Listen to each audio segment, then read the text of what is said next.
cifras del INEI, se estima que más de 1,5 millones de niños y adolescentes de entre 6 y 17 años trabaja en nuestro país. Esto equivale a que 1 de cada 4 menores trabaja para ayudar a su familia y que casi la mitad lo hace en condiciones de explotación, realizando desde la venta de golosinas hasta el trabajo industrial en la periferia de la ciudad. Hoy nos preguntamos cómo hacemos para erradicar la explotación infantil. Escríbanos a @DID7.3 y también a nuestra página en Facebook. Soy Violeta Reaño, bienvenidos a Debate y Diálogo. Los niños no deben trabajar. Ayudan en la economía familiar.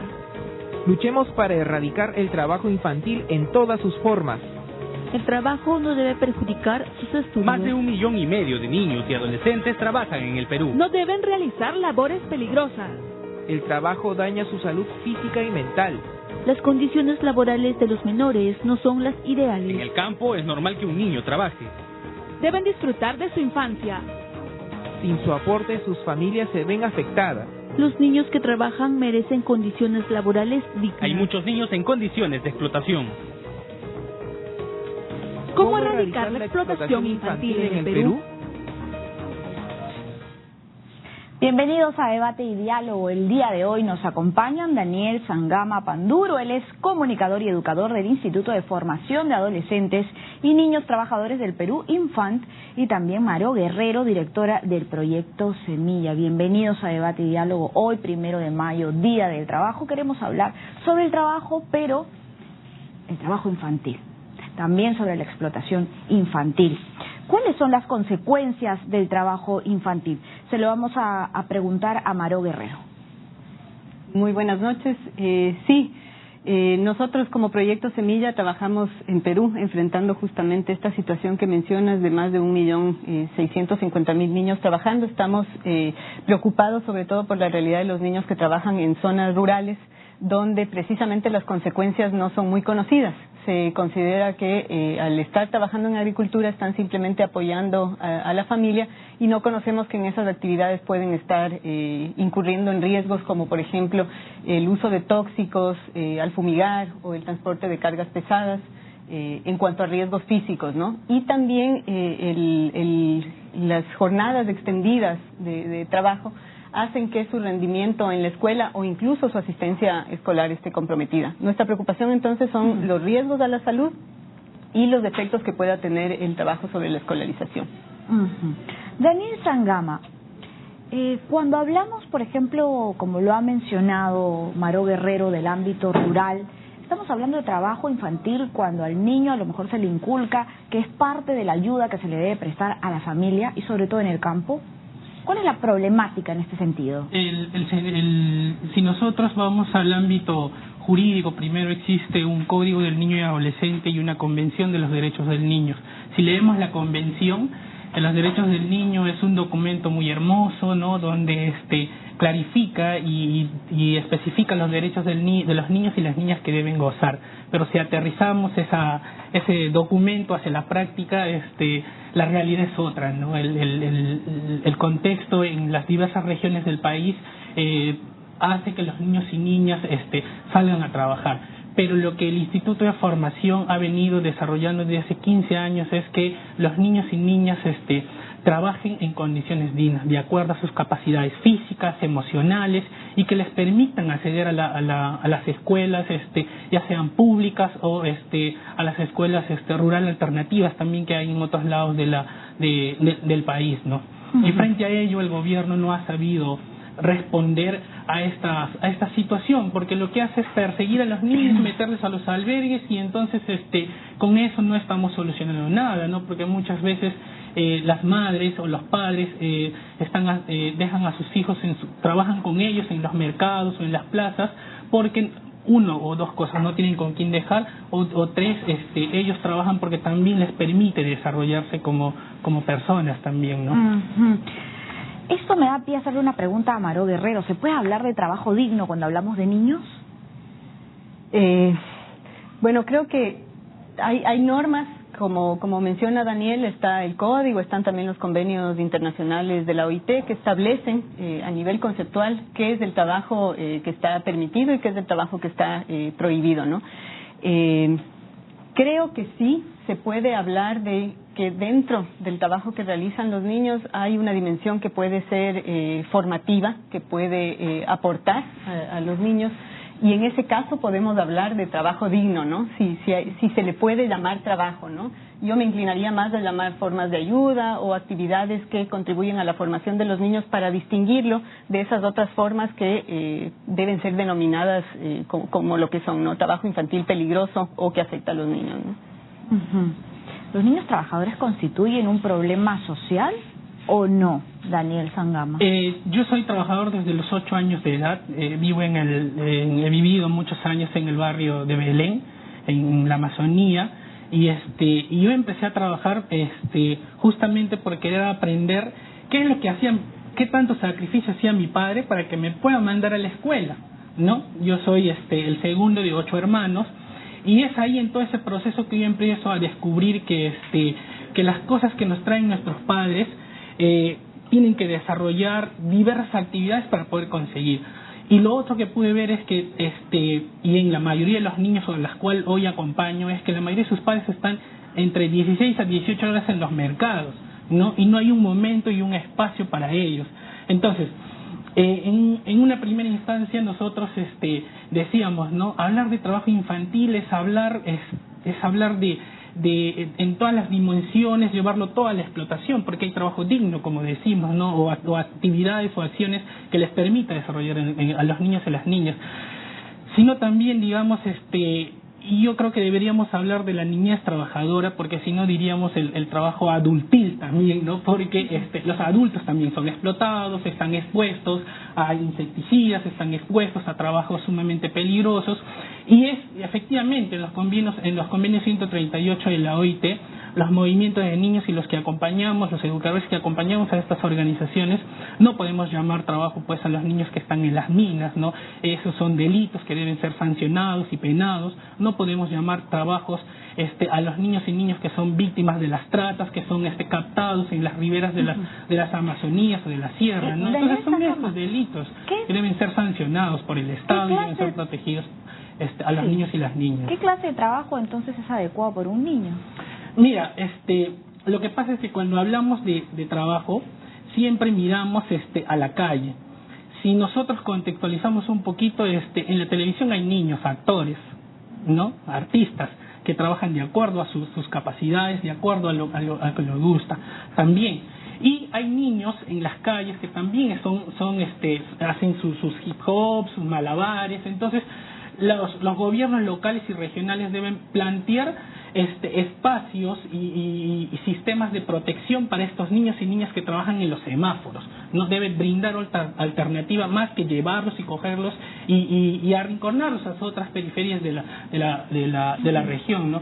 Yo he conocido niños panaderos, he conocido niños niños y niñas transportistas, ¿no? Que transportan muy bien en la Amazonía a pasajeros, el famoso transporte por llevo con motor. He conocido niños y niñas futbolistas también, ¿no? Porque sus padres les firmaban el contrato. He conocido niñas y niñas que hacen animación sociocultural en todos estos eventos también. Y he conocido niños artistas que también hacen teatro, hacen baile, hacen danza, ¿no? Maru Guerrero, ¿la niñez trabajadora no es una niñez en riesgo? ¿Cuál es su percepción?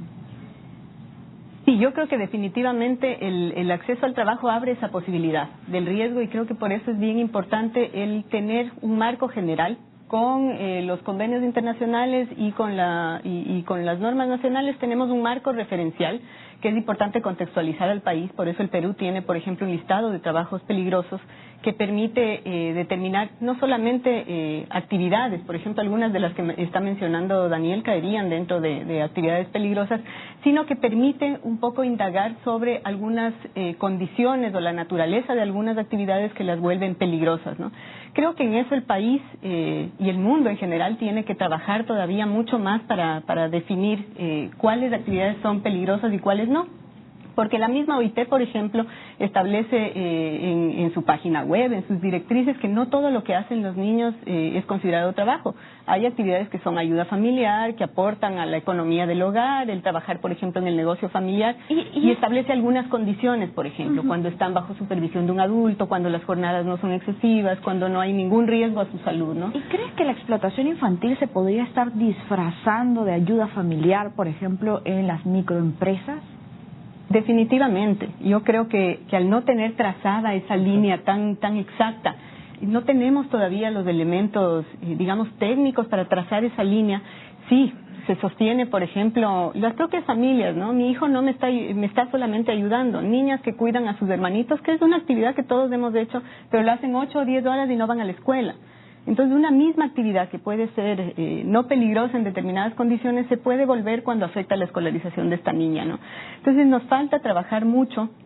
Y es un trabajo multidisciplinario, ¿no? Entre sectores, con médicos ocupacionales, con pediatras, con sociólogos, para entender mejor el problema, el contexto y determinar cuándo una actividad o hasta dónde hacemos que sea formativa para promoverla. Incluso debería promoverse en las comunidades indígenas y campesinas o en el sistema educativo la formación de los niños para las actividades que no son peligrosas. Pero sí debería tenerse mucho cuidado en establecer esta línea para que no se disfracen precisamente algunas actividades que no parecen nocivas, pero son explotación laboral porque impiden la asistencia escolar o afectan a la salud, o pueden afectarla, ¿no? ¿Qué opina al respecto Daniel Zángama? Definitivamente, nosotros estamos en contra frente a cualquier tipo de explotación a los niños y a las niñas en sus diversas manifestaciones, y no debemos tapar también el sol con un dedo. Hay padres también que explotan a sus hijos, ¿no? Y frente a eso no debemos aplicar políticas represivas, sino políticas educadoras, ¿no?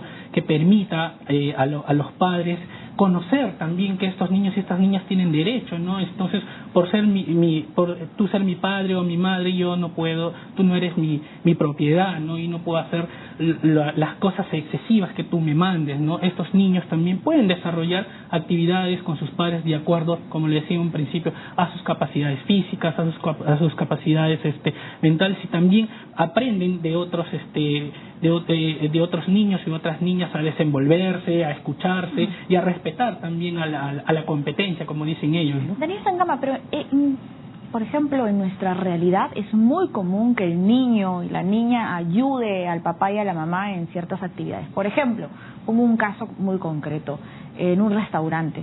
Puede ser que los niños estén atendiendo también las mesas del local después de su jornada escolar, a pesar de que tienen que hacer tareas, a pesar de que tienen que descansar y a pesar de que también tienen derecho a jugar. ¿De qué manera esto se fiscaliza? ¿Cómo se hace el seguimiento? ¿Cuándo se considera que un padre explota a su hijo o a su hija? Yo creo que esto es visible, ¿no? Si el niño le gusta atender en el restaurante de acuerdo a su tiempo, yo creo que esto es permitible. Pero si el niño está más de 8 a 10 horas y no goza del tiempo para hacer sus tareas, para ir a la escuela o para divertirse con otros niños, digamos, esto no debe ser permitido, ¿no? Porque ya estamos cayendo en la explotación, definitivamente, así sea su padre o así sea otro empleador que esté adquiriendo el servicio de este niño o otra niña, ¿no? ¿Qué opina Maró Guerrero al respecto? Bueno, no estoy de acuerdo con el criterio para determinar si una cosa es trabajo o no, de si al niño le gusta o no. Conozco niñas que han sido abusadas sexualmente por su padre y que no lo denuncian y que sienten un lazo afectivo con su papá, por supuesto, y no se dan cuenta de que esto es un delito, ¿no? No es que les Entonces, sí, creo claro. que dentro de la economía familiar hay prácticas, ¿no? A veces excesivas. En el proyecto Semilla precisamente trabajamos con la mayor parte de las actividades que realizan los niños son en el ámbito familiar y en el país. La mayor parte del trabajo que hacen los niños es familiar, no hay un tercero, no dependen de un empleador, ¿no? Entonces son prácticas que también están muy naturalizadas frente a las que los niños pueden decir, sí, me gusta migrar, dormí en un bus una noche y me siento más fuerte, más valiente, ¿no? Entonces hay que tener cuidado también con ese criterio del que les guste o no les guste, porque son niños pequeños y que mientras más heridas de guerra tengan pueden verse como más valientes y más fuertes, y creo que no es necesario tener un camino tan duro para formarse necesariamente, ¿no? ¿Qué nos dice Daniel Zángama? Definitivamente yo pienso que aquí tiene que entrar a tallar las políticas claras, porque el hecho de que los niños o las niñas Tampoco podemos decir que en el ámbito familiar podemos tapar los casos de abuso, los casos de explotación, ¿no?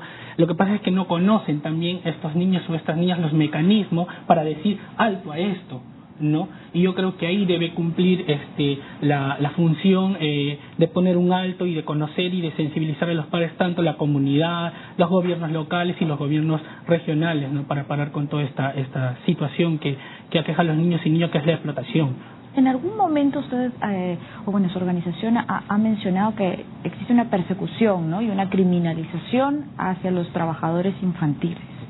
¿Puede explicarnos un poquito, por favor? Lo que pasa es que hace poco en la Amazonía, tú sabes que ahorita están viviendo por una cuestión de emergencia, por las inundaciones excesivas, y unos niños estaban trabajando cuidando moto, y la mamá estaba vendiendo en el mercado, ¿no? Entonces los niños, vino el serenazgo, vino la policía, se los llevaron, no pueden estar acá, no pueden estar trabajando, se los llevaron a un albergue y los niños llorando en una comisaría, ¿no? Entonces si la madre vino y dijo, mis hijos tienen que ir a la escuela, se les han llevado a un albergue, y entonces como si les han llevado llorando los policías. Yo creo que la intervención debe ser más educativa, más humana, ¿no? Porque que un policía agarre y lleve a un niño y mete a un carro y le lleve a la comisaría o al es un atentado psicológico que causa en ellos, porque lo dicen las mismas madres. Yo creo que debe haber una formación más educativa. Él como policía o como serenazgo debió averiguar dónde está su madre, dónde está su padre, ¿no? Si está en la escuela o no está ahí en la escuela, si está más de lo debido ahí cuidando motos, ¿no? Entonces, para evitar este trauma psicológico, porque cuando les agarran los niños empezaron a gritar, empezaron a llorar y tenían 10, 12 años, ¿no? 12 años de edad, y yo creo que no es la forma de prevenir de cualquier tipo de explotación a los niños y las niñas, ¿no? Maro Guerrero, ¿cuál es el modelo de intervención más adecuado, ¿no? Los albergues temporales, ¿qué opina de los albergues temporales? Ya nos ha dado su opinión Daniel Sanabria. Pero creo que en el país en general existe y se está construyendo un sistema de protección para atender los distintos tipos de problemas que tienen los niños. Entonces no creo en soluciones unívocas para todos los niños trabajadores, entonces hay que meterlos en los albergues, ¿no? Nosotros en Semilla nos inclinamos más por atenciones diferenciadas que parten de identificar cuál es la realidad de los niños. Algunos no tienen, hablando de la selva, por ejemplo, no tienen acceso a la educación porque están en comunidades muy lejanas. Lo que necesitan son modalidades educativas específicas que les acerquen la educación. Para los niños que no tienen padres porque han migrado, pues los hogares acogientes pueden ser una buena solución, o los albergues con determinadas condiciones, o para niñas que se han embarazado, necesitan otro tipo de atención. El tema del trabajo infantil por lo general está ligado a una serie de problemáticas distintas, ¿no? A explotación, a abuso sexual, a problemas educativos que requieren distintos tipos de atención, ¿no? Bien, es momento de irnos a una pausa, pero regresamos para seguir hablando sobre este tema, cómo erradicamos la explotación infantil en nuestro país. Escríbanos a @DD7.3 y también a nuestro perfil en Facebook. Pausa y regresamos con más en Debate y Diálogo.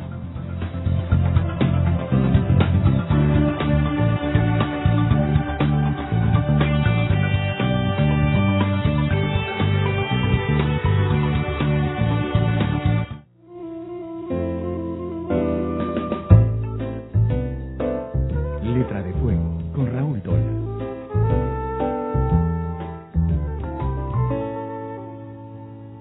¿Cómo estás? Soy Raúl Tola y esto es Letra de Fuego. Julián Pérez presenta y comenta Criba, su novela ganadora del Premio Copé 2013.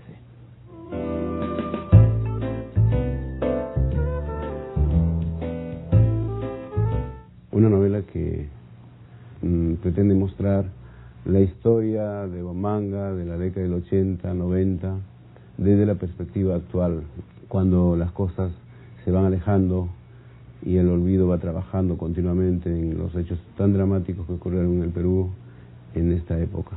Una novela que incorpora 3 líneas argumentales: la historia de un abuelo y un nieto, contextualizada en una referencia andina, además la historia de una mujer en una edad casi otoñal, que ha salido de un espacio sangriento, terrible, como fue Ayacucho de la década del 80, y vuelve más o menos a los 50 y tantos años a su tierra, pero vuelve con un único fin, recuperar los espacios que se van olvidando, rememorar los personajes con quienes tuvo una infancia y una juventud feliz, y luego dar epílogo a su vida.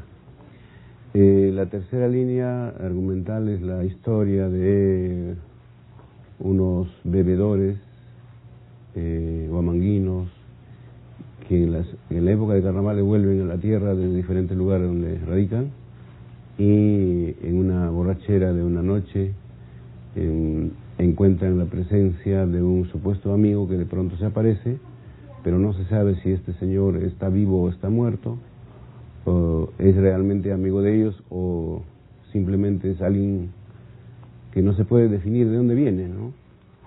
Entonces, esta historia se convierte en una historia un poco fantástica, un poco onírica, gracias a la presencia de este personaje, que va cuestionando y reflexionando sobre los acontecimientos de la década del 80, pero apelando fundamentalmente al humor y la ironía, a la risa, y no a un lenguaje trágico ni dramático, ¿no? Entonces estas tres líneas argumentales se entrelazan y constituyen lo que es la historia de la novela.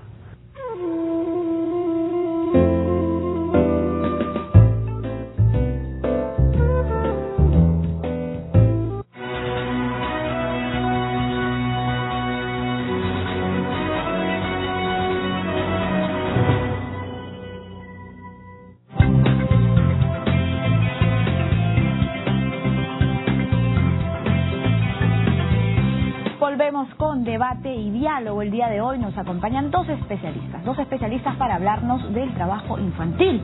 Daniel Sangama Panduro, comunicador y educador del Instituto de Formación de Adolescentes y Niños Trabajadores del Perú, Infant, y Maró Guerrero, directora del proyecto Semilla. Antes de continuar con esta entrevista, vamos a ver una breve información que ha preparado nuestra producción sobre el tema. Adelante.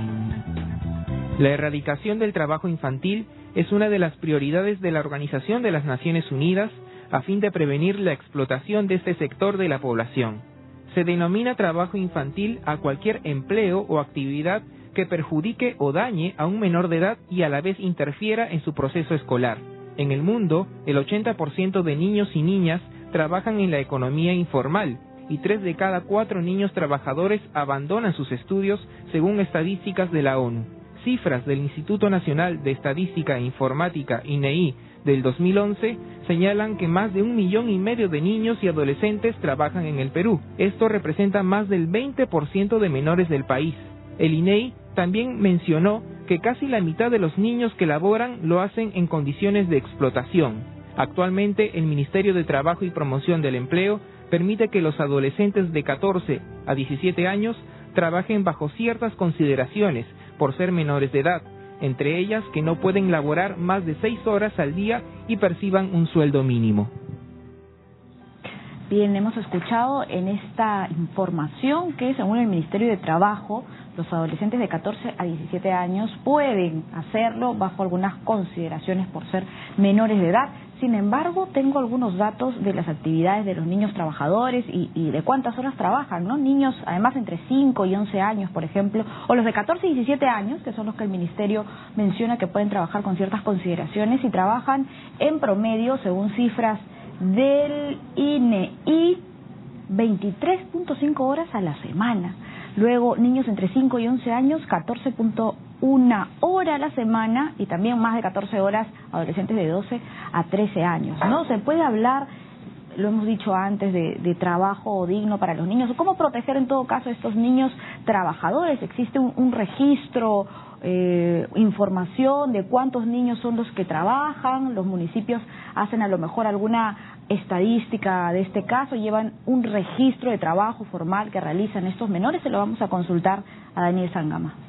En todas nuestras intervenciones en la Amazonía, en parte de la sierra, hemos encontrado intentos de municipalidades por querer hacer registros de los niños y niñas que trabajan y en qué están trabajando, ¿no? Pero efectivamente hay un código que ya está como que 9 años en modificación y no se aprueba, y se quiere elevar la edad a los 16 años para permitir a trabajar, pero eso sería desproteger a los niños de 14, 12, ¿no? Entonces no hay una ley que los proteja si es que se eleva la edad para trabajar, ¿no? Y creemos nosotros que las políticas deben ser claras en estos términos, tanto para que puedan ser adoptadas en las municipalidades y en los gobiernos locales para poder desarrollar planes de concertación, planes de intervención de acuerdo al contexto y la realidad de cada región, porque las políticas se pueden adecuar porque en nuestro país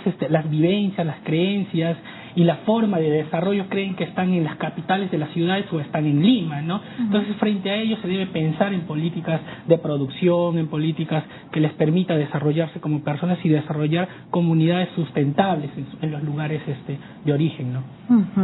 Según la legislación vigente, los municipios y las direcciones regionales de trabajo son los encargados de llevar esta clase de estadística, no son los encargados de tener esta información formal para saber en qué condiciones se encuentran los menores, pero actualmente, bueno, no existe, digamos, esta fiscalización, si se cumplen con los horarios, si reciben los beneficios. Estamos hablando en todo caso de explotación. ¿Qué nos dice Maro Guerrero?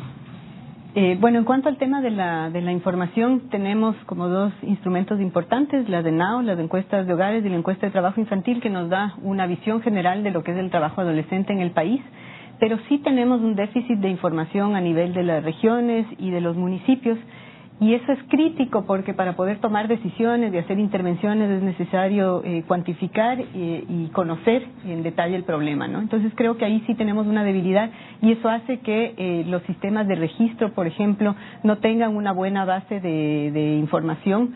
Creo que eso hay que reconocer, que hay una debilidad. Es una herramienta clave el sistema de registro dentro de la ley porque se permite efectivamente el trabajo de los chicos de 14 años, pero en la realidad no sabemos qué están haciendo, en qué condiciones lo están haciendo. Deben pedir autorización los padres y el posible empleador para que el chico pueda trabajar. Sin embargo, sabemos que los registros son mínimos y ese es uno de los temas a mejorar, ¿no? Y otro de los temas en cuanto a trabajo adolescente, porque creo que antes de discutir inclusive el tema de si tenemos que incrementar o no la edad, hay que resolver con la edad que ya se permite. No hay programas realmente de impulso al empleo adolescente en condiciones adecuadas, es decir, que se garantice tiempo de estudio, derechos laborales, salario digno, etcétera. En la práctica, los adolescentes del país que están trabajando, trabajan en el sector informal, en largas jornadas de trabajo, efectivamente en actividades peligrosas y no hay registro, no hay control y no tenemos programas de empleo que muestren que es posible hacerlo de manera adecuada. En nuestro programa, por ejemplo, hemos identificado chicos que están trabajando 45 horas a la semana, mucho más que adultos, ¿no? Y ahí incluso sí tenemos un cuestionamiento a la ley. En el Perú se permite que los adolescentes trabajen 36 horas a la semana, casi como un adulto. Si uno ve un día normal de un adolescente, no sabes a qué hora le entran 6 horas para trabajar, si además queremos que estudie, además queremos que tenga un espacio de socialización, que tenga tiempo de tareas. 6 horas diarias es demasiado trabajar para un adolescente, ¿no? Salvo que vaya a programas nocturnos de educación que si fueran de buena calidad estaría de acuerdo, ¿no? Pero tenemos una debilidad ahí. ¿No le causa estrés a un adolescente? Si a un adulto le causa tanto estrés trabajar muchas horas al día, ¿no? Que normalmente se excede el tiempo por ley, determinado por ley, las 8 horas diarias, los adultos lo exceden en sus trabajos. ¿Qué pasa cuando un adolescente además, bueno, va al colegio, tiene la oportunidad de ir al colegio porque muchos adolescentes solo se dedican a trabajar, a lo mejor a cuidar a sus hermanos, a sostener a su familia, a sostener económicamente a la familia, pero si un adolescente va al colegio en las noches, pero también se dedica a trabajar, tiene toda esa presión, este estrés, ¿de qué manera cumple con esa etapa del desarrollo que le toca, ¿no? ¿En qué momento es adolescente? Sí, yo creo que ahí Definitivamente en el mundo nos hemos equivocado porque hemos volcado la mirada sobre todo sobre los niños. Y si vemos, por ejemplo, en el Perú la cobertura escolar es altísima, el 98% de los niños logran ir a la escuela.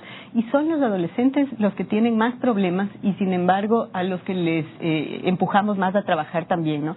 Se les demanda más trabajo, hay menos oferta de estudios, los programas son nocturnos, en las comunidades campesinas ni siquiera hay secundaria. Y si vemos desde el punto de vista psicológico, un adolescente tiene incluso muchos más requerimientos que un niño. Es la etapa de desarrollo, de adolescencia, donde necesitan socializar más. Un adolescente hasta duerme más horas. Y, sin embargo, las políticas y las acciones, las intervenciones han estado más enfocadas y en el mundo, no solamente en Perú, en la infancia, en los niños hasta los 14 años, ¿no? Y precisamente a partir de los 14, cuando más necesitamos, tenemos sistemas de control débiles, no tenemos programas de empleo en condiciones dignas, tenemos menos oferta educativa cuando tienen más requerimientos, ¿no? Entonces, definitivamente creo que es la población más vulnerable, la de los adolescentes y los que requieren políticas y atención inmediata, ¿no? Efectivamente enfrentan más estrés o el mismo estrés que un adulto cuando son todavía adolescentes y están en formación, ¿no? Van a ser los futuros trabajadores del país, ¿no? Y muchos adolescentes son padres, además. Hay que tener en cuenta... Y perseguidos. Ese tema. ¿Perseguidos? Sí, perseguidos porque, digamos, uno no les permite, por ser padres, tienen que huir de sus comunidades algunos para que no les digan nada, para que no la familia ha puesto toda su confianza en ellos, no, como no seas defraudado, entonces ahora ya vas a ser padre, entonces sienten esa presión, ¿no? Y es que se volcan a trabajar y a abandonar la escuela también, ¿no? Y entonces y por ahí se ha visto experiencias interesantes de centros rurales de formación en alternancia que tiene también que funciona en las zonas de San Martín, por ejemplo, donde encontramos adolescentes que han sido padres y han vuelto a la escuela. La comunidad les ha dado esa apertura porque, digamos, también les dan formación para el trabajo, porque 15 días estudian y 15 días van con un plan de investigación a trabajar en los lugares de donde viven, ¿no? Y donde vienen. ¿En qué momento la ayuda familiar se convierte en trabajo, Maru Guerrero?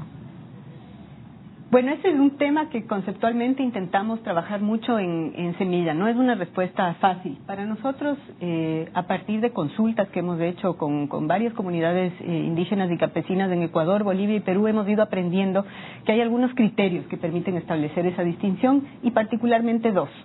El tema de las horas para nosotros es clave. Es determinante el que una actividad pueda ser convertida en trabajo infantil peligroso si es que excede determinado número de horas de lo que puede ser las actividades formativas o de apoyo a la familia que se deben realizar hasta determinado número de horas.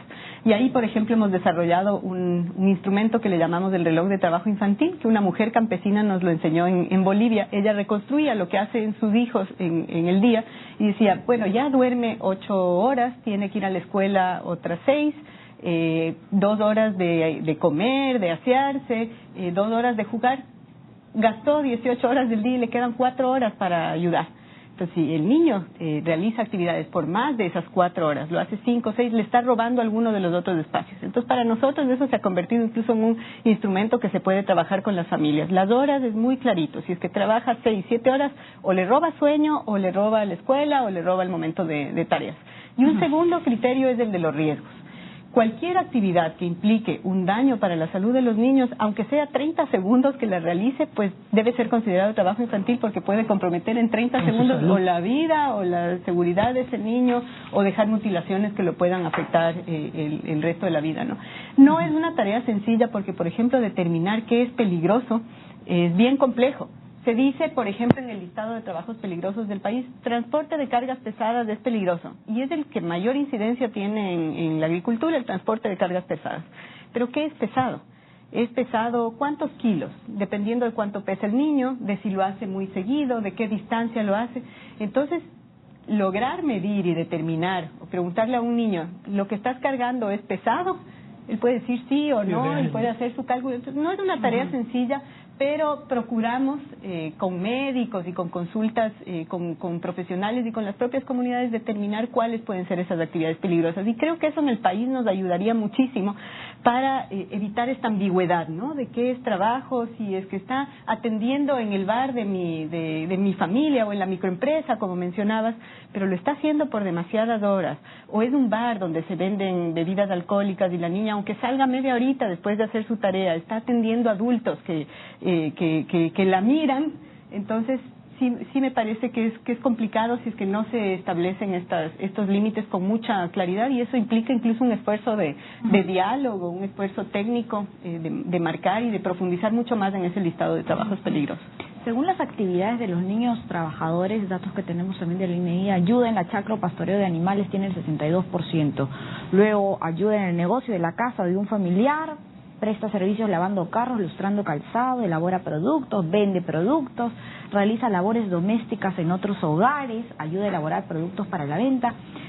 Digamos que hay una tendencia de parte de muchas familias de tener una persona que les pueda ayudar tanto con el niño, digamos la figura de una nana, y es la figura de una niña que viene de alguna provincia, una ciudad de nuestro país, menor de edad, ¿no? Que necesita también el tiempo para su propio desarrollo, bueno, y psicológicamente no sé de qué manera podría estar también a cargo de otro menor de edad, ¿no? Esto se da con mucha frecuencia, Daniel Sangama. Yo creo que sí, eso es inevitable, porque digamos quizás porque optan por estas chicas o estos chicos a prestar servicios porque quieren obviar a no pagar su seguro, a no pagarles un sueldo mínimo, o muchas veces dicen no, nadie me va a ver, no va a decir nada, va a estar en mi casa y bueno, pues va a ser la que cuida a mi hijo pequeño, ¿no? Entonces yo creo que estas cosas el control tiene que ser fundamental para poder prevenir este tipo de que los niños y las niñas sean explotados en las casas, y esto es invisible, ¿no? Es invisibilizado muchas veces, y creemos nosotros importante que el reconocimiento de estos derechos, que las políticas de protección sean firmes y el control sobre todo, así como controla el ministerio a las empresas, así se deben controlar en los diversos trabajos donde hay también niños y niñas, ¿no? Debe ser más efectiva también. En este caso hipotético que he planteado, tampoco que exista muchas veces una retribución económica, ¿no? En formas de esclavitud. Alimentos nomás. Exactamente. Sí. Lo que se les ofrece alimento y dónde dormir. Tienes un techo donde dormir y tienes alimento. Y expuesta al abuso sexual porque está lejos de la familia, sin protección. El trabajo doméstico infantil está prohibido en el Perú. Es una de las formas enlistadas dentro del trabajo peligroso, y por lo tanto debe haber mecanismos de control. Además, allí decir que es mucho más sencillo controlar el trabajo infantil en condiciones de explotación cuando hay un empleador. Hay las inspecciones. En el sector formal o donde hay un empleador es fácil ir y hacer un sistema de control. Donde es complicado es en el trabajo familiar. Uno no puede llegar a inspeccionar la finca familiar, ¿no? Es muy complejo. Bien, nos vamos a una pausa. ¿Cómo erradicamos la explotación infantil en nuestro país? Escríbanos a nuestras redes sociales. Ya regresamos con este tema, con más sobre este tema en debate y diálogo. Pausa.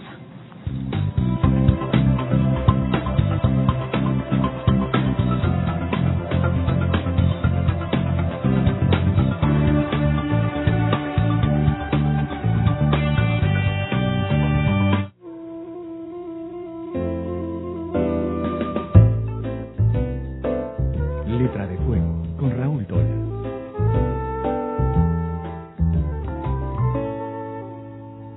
¿Cómo estás? Soy Raúl Tola y esto es Letra de Fuego. Hoy vamos a entrar en el mundo de la ciencia ficción gracias a Cacería de Espejismos, de Pedro Novoa.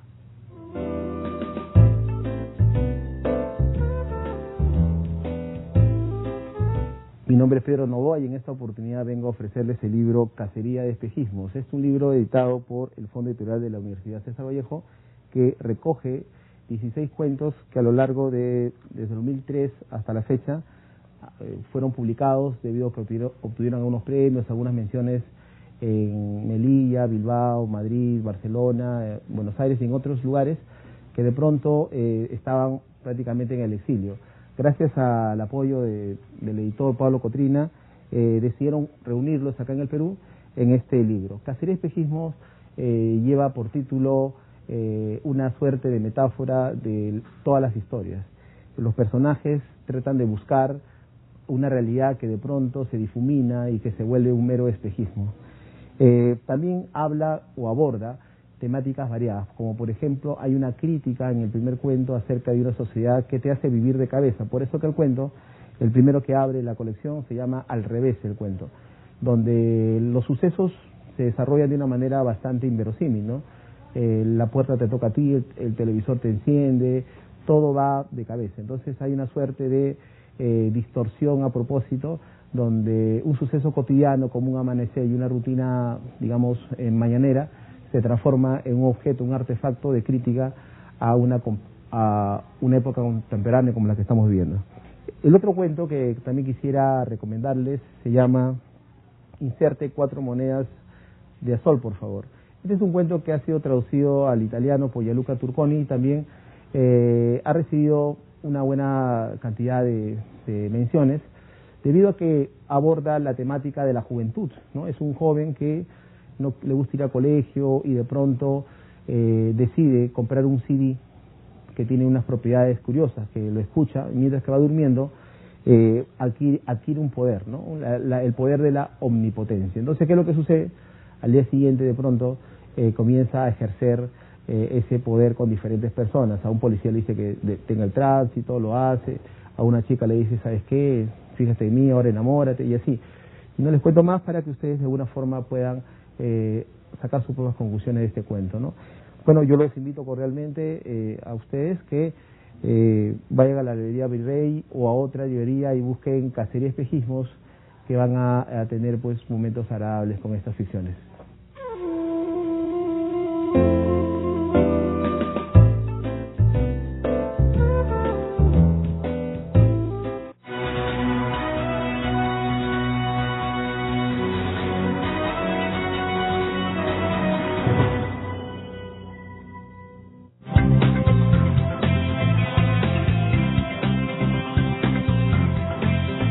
Erradicamos la explotación infantil en el Perú. El día de hoy nos acompañan dos especialistas para hablar sobre el tema. Daniel Sangama Panduro, comunicador y educador del Instituto de Formación de Adolescentes y Niños Trabajadores del Perú, Infant, y Maró Guerrero, directora del proyecto Semilla. Vamos a leer algunos comentarios y también les vamos a dar respuestas a algunas preguntas que ya nos están haciendo nuestros seguidores en las redes sociales. Agradecemos a todos nuestros seguidores hoy 1 de mayo que nos siguen escribiendo. Gracias por su sintonía. Pregunta, empezamos con Rosa Montero.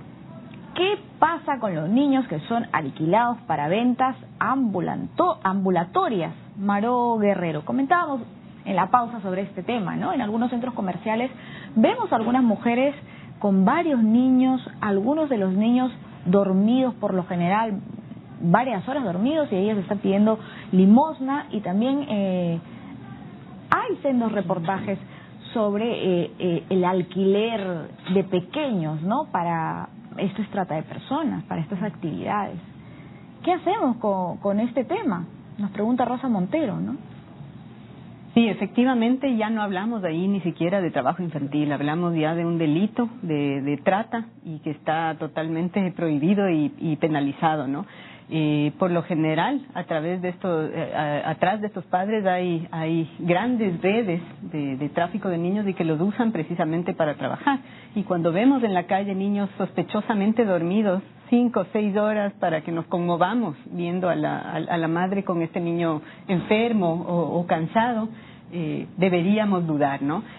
Creo que ahí hay experiencias interesantes en la región. Por ejemplo, el Ecuador tiene todo un programa de prevención de la mendicidad que ha tenido un altísimo impacto sobre la reducción de estas redes de trata.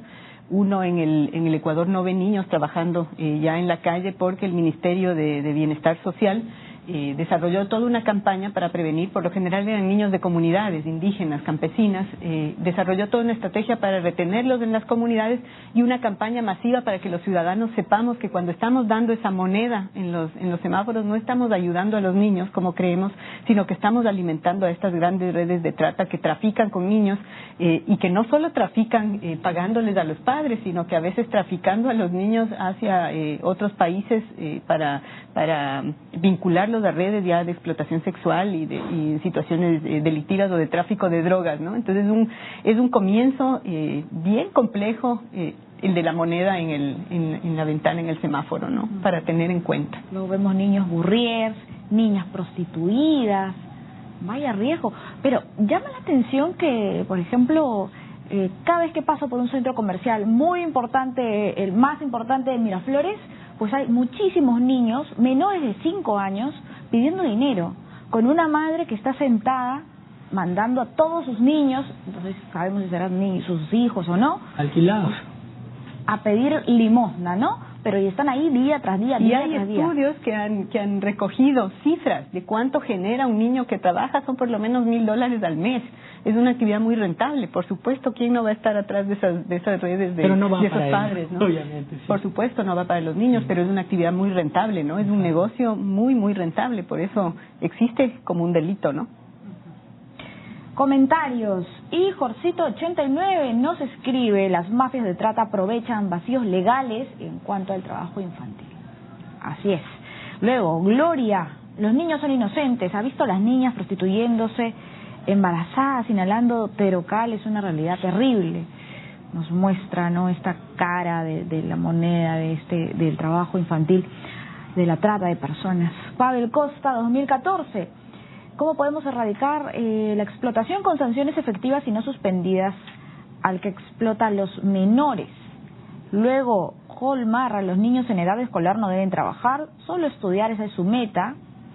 Pueden hacerlo en vacaciones sobre los 12 años, según su criterio. Las vacaciones son para descansar y para recrearse también. Holmar, escuchaste. J. Quispe: los pobres niños no tienen que trabajar, su deber es asistir a la escuela y también divertirse, ¿no?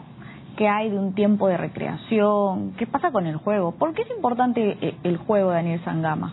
Porque te educa, porque te transmite ternura, ¿no? Porque aprendes, porque compartes y te ayuda a liberar otro tipo de emociones que muchas veces las tienes frustradas por cualquier tipo de actividad que no esté de acuerdo a tu capacidad como niño o niña, ¿no? Entonces el juego tiene que ser esta alternativa de contacto, de lazo entre los niños. Es una forma de aprender habilidades sociales, ¿no? A través del juego uno se relaciona con otros, hace juegos de poder, establece relaciones humanas, ¿no? Es fundamental el juego. Y ahí sí es bien curioso que no se lo pone en el mismo nivel de importancia que la educación, ¿no? No, solo está perdiendo el tiempo, está de vago, entonces lo pongo a trabajar para que no esté de vago porque está jugando, ¿no? Y velación escolar, ¿no? Talleres, que dejar jugar a los niños. Karen ZZ nos dice: muchos padres son irresponsables al hacer trabajar a sus hijos, es un abuso. Danielito, por otro lado, nos comenta: las políticas no deben ser punitivas contra el trabajo infantil. Hugo Vara: yo veo todos los días niños vendiendo caramelos y parece que una mafia está detrás de ellos, es probable. Libre Opinión nos escribe: es inadmisible ver a niños trabajando, que jugando ya basta.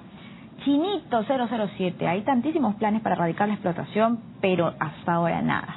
Fabián Vélez: los tratados que firma Perú para defender a la niñez deben ser vinculantes. Luego tenemos más preguntas. ¿Cómo determinamos qué trabajo es de riesgo, qué trabajo no lo es? Ser cobrador me parece riesgoso, conducir una balsa en la selva también, incluso trabajar en las calles. Maro Guerrero. Como mencionaba, tenemos el listado de trabajos peligrosos que ya determina, es una lista muy extensa de más de 60 entre condiciones y actividades que por su naturaleza son peligrosas. el Ministerio de Trabajo tiene que actualizar el Ministerio de la Mujer tiene que actualizar ese listado cada año y tiene que hacerlo en consulta con distintos sectores. Como decía, ahí tenemos ya un marco referencial, pero es necesario ir actualizándolo y mirando con médicos ocupacionales para determinar exactamente cuáles son. Para mí el trabajo del manejo de un bote depende también de la edad que tiene el niño, de las habilidades, pero sí me parece que es una actividad que puede ser peligrosa porque excede la responsabilidad de un niño, ¿no? Me parece que sí podría ser peligroso, pero hay estudios y habría que determinarlo con rangos, analizando muy bien las condiciones, ¿no? Hace a lo mejor un mes o menos un niño de 11 años que trabajaba o ayudaba a su madre a repartir la comida con trabajadores que vivían en la zona. Y él se cayó dentro de un hoyo, bueno, con una máquina que parece que recogía... Sí, era recicladora. Entonces, cuando hablamos de riesgo, cualquier trabajo puede ser riesgoso finalmente, ¿no? Tanto para el niño y para el adulto. Y creo que debe ser más aún protegido para el niño, ¿no? Porque, digamos, porque alcanza ahí, el niño puede entrar pues a mover esa máquina recicladora donde se cayó este chico, ¿no? Entonces creemos que la protección debe ser para todo ser humano que ejerza cualquier actividad que le permita generar recursos, pero de manera digna también, ¿no? Daniel Sangama, ahora trabajar en televisión, tú lo has mencionado, también puede ser riesgoso, nos pregunta Gloria Chumpitaz. Gracias por tu pregunta. No decimos nada de los niños que salen en programas de televisión. ¿Cómo definimos que están siendo explotados?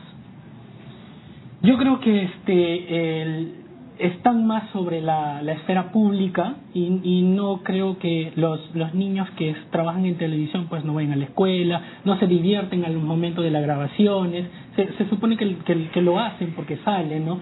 Pero deben de tomar, la producción debe tomar todas las medidas necesarias para que este niño esté sumamente protegido en este espacio de desarrollo para él, ¿no? Porque es algo que está desarrollando algo que le gusta también. Es que todas las actividades pueden tener los dos matices. Toda actividad puede ser hecha de manera explotadora o puede ser hecha de manera formativa. Entonces, el que el niño trabaje en la televisión, en los espectáculos, si es en un programa educativo, si están sus padres acompañándolo, si no es en jornadas extendidas, si no tiene esa condición de explotación, puede ser hasta formativo.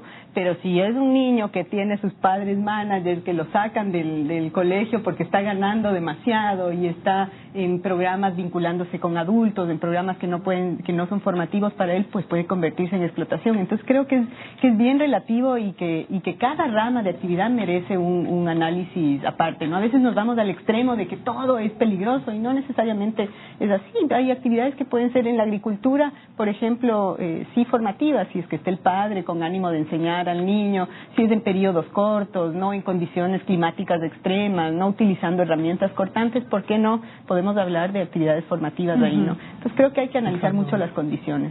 O como por ejemplo las niñas a recoger flores, ¿no? Que es que es más a seleccionar las flores cuando los padres traen a las casas. Y yo conozco una experiencia muy cercana en la Amazonía, es que niños que empiezan a recolectar árboles que están en peligro de extinción, que ¿no? puede ser un programa de forestación que tienen, ¿no? Y están contribuyendo a su país, a su región, para que no desaparezca este tipo de acciones. Ahora, ¿no? no es un tema que nació ayer en el país, llevamos trabajándolo 20 años y entonces hay actividades que ya sabemos que son peligrosas. Mencionaste hace un momento, por ejemplo, o alguien que escribió en el Twitter, lo de los voceadores. Esa es una actividad que se prohibió. En el Perú retiraron a los niños voceadores o a los niños que trabajaban en el transporte público, por ejemplo. Los cobradores, los jaladores, ya no hay niños y hace cuántos años los había en Perú, ¿no? Entonces, creo que también el país ha ido avanzando a paso lento, pero hay formas que simplemente ya no existen o que todos sabemos que son trabajo infantil. Pero hay algunas que están absolutamente naturalizadas, como el de las niñas trabajando en la casa, que es común que nos encontremos en la oficina con alguien que diga, sí, me traje una niñita del campo, tiene 14 años para que me cuide a mis bebés, ¿no? Entonces creo que cada uno tiene una labor en lo cotidiano de hacer ver esto que no se ve, ¿no?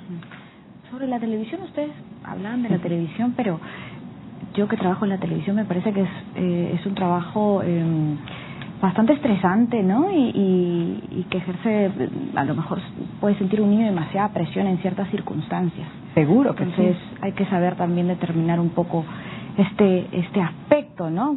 ¿Qué actividades en todo caso le pueden generar más o menos estrés?